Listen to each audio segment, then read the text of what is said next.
के ऊपर। और एक बड़ी खबर आपको बता दें, रविशंकर प्रसाद का इस्तीफा राष्ट्रपति ने मंजूर किया। ये बड़ी खबर है। रविशंकर प्रसाद के पास 3 मंत्रालय थे, 3 पोर्टफोलियोज थे। प्रकाश जावड़ेकर ने भी इस्तीफा दिया, मंजूर हुआ, क्योंकि मंत्रालय बहुत ज्यादा ओवरबर्डन था पोर्टफोलियोज का, मतलब भारी भरकम मंत्रालय थे। रविशंकर प्रसाद आईटी मिनिस्टर, कानून मिनिस्टर, बहुत सारे जो है उनके पास ओवरबर्डन था। तो अब प्रकाश जावड़ेकर ने भी इस्तीफा दिया, मंजूर हो गया है। बड़ी खबर है इस वक्त की, रविशंकर प्रसाद ने इस्तीफा दे दिया है, वो भी मंजूर हो गया है, जिसमें अब जो लिस्ट आ रही है वो 11 हैं जिनका इस्तीफा जो है वो मंजूर हुआ है।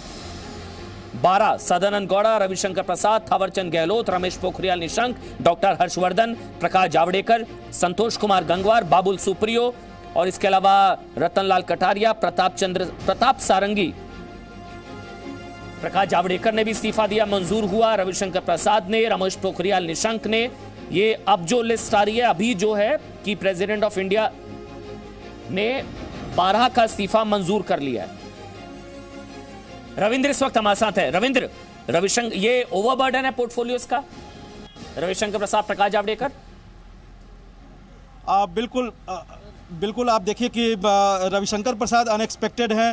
हालांकि दिन में प्रकाश जावड़ेकर के बारे में इस तरह की बातें आई थी कि उनको पार्टी में भेजा जाएगा या फिर राज्यपाल बना जाएगा, और आज अभी जो इस्तीफा की सूची आई है राष्ट्रपति ने मंजूर की है, उसमें रविशंकर प्रसाद, प्रकाश जावड़ेकर, डॉक्टर हर्षवर्धन का चल गया था, रमेश पोखरियाल निशंक, सदानंद गौड़ा, बाबुल सुप्रियो धोत्रे, रतनलाल कटारिया, प्रताप सारंगी, ये सब तो हो गए थे। लेकिन आश्चर्यजनक बात है कि रविशंकर प्रसाद को भी इस्तीफा देना पड़ा है, उनसे भी इस्तीफा लिया गया है।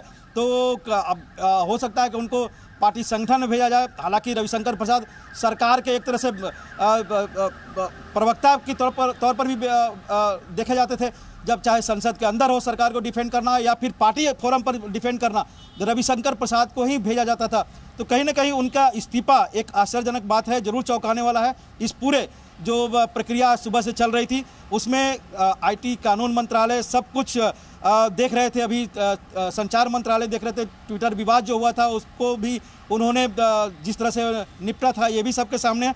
बावजूद इसके अगर देखा जाए तो रविशंकर प्रसाद का भी इस्तीफा हुआ है और वो मंजूर हो गया है। जाहिर सी बात है ये चौंकाने वाला है।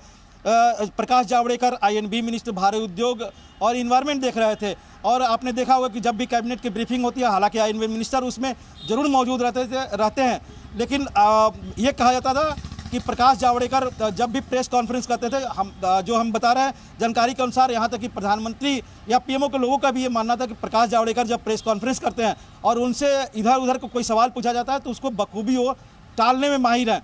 ऐसे उनको भी इस्तीफा देना पड़ा है।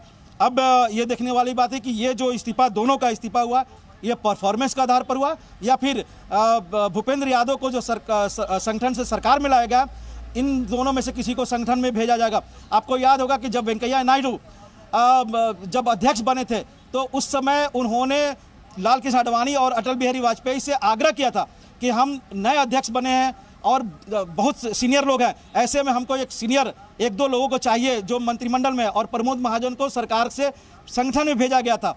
हो सकता है कि इसी तरह का कोई आगे देखने को मिले, लेकिन जरूर जब बात है कि रविशंकर प्रसाद, प्रकाश जावड़ेकर का ये इस्तीफा चौंकाने वाला है। अमन, रविशंकर प्रसाद का इस्तीफा मतलब नया कानून मंत्री देश को मिलने जा रहा है। मतलब उनके पास जो पोर्टफोलियो था वो लॉ एंड जस्टिस यानी कि कानून मंत्रालय, electronics and IT ministry and communication, मतलब वो, और प्रकाश जावड़ेकर आईएनबी मिनिस्टर। अब ये देश को नया सूचना प्रसारण मंत्री, देश को नया कानून मंत्री, देश को नया आईटी मिनिस्टर, ये तो पूरी सरकार का चेहरा। मतलब अब देखिए, नितिन गडकरी, राजनाथ सिंह, अमित शाह को छोड़ दिया जाए तो कोई भी वो मंत्री जो स्मिता जी ने शुरुआत में कहा था, लगभग पूरी सरकार का एक नया चेहरा। मतलब ये विस्तार नहीं है, नया अवतार है। ये सरकार का मोदी 2.0 या तो इसको मोदी 3.0 आप कह सकते हैं। चुनाव नहीं हुए लेकिन एक नई सरकार, नया अवतार, नए चेहरे, नई टीम, युवा टीम, और पूरी तरह से नई टीम ये हो गई है। ये अनएक्सपेक्टेड था क्योंकि चेहरे कई आ रहे थे सामने। डॉक्टर हर्षवर्धन का नाम आया था और इसके अलावा रमेश पोखरियाल निशंक, लेकिन अब जो है सदानंद गौड़ा, रविशंकर प्रसाद, थावरचंद गहलोत, जो कल ही खबर आ गई थी, रमेश पोखरियाल निशंक, प्रकाश जावड़ेकर, संतोष कुमार गंगवार की खबर आ चुकी थी, बाबुल सुप्रियो और रतनलाल कटारिया, प्रताप सारंगी की खबर आ चुकी थी, लेकिन रविशंकर प्रसाद और प्रकाश जावड़ेकर इन दो नामों ने तो आपको भी चौंकाया होगा स्मिता जी।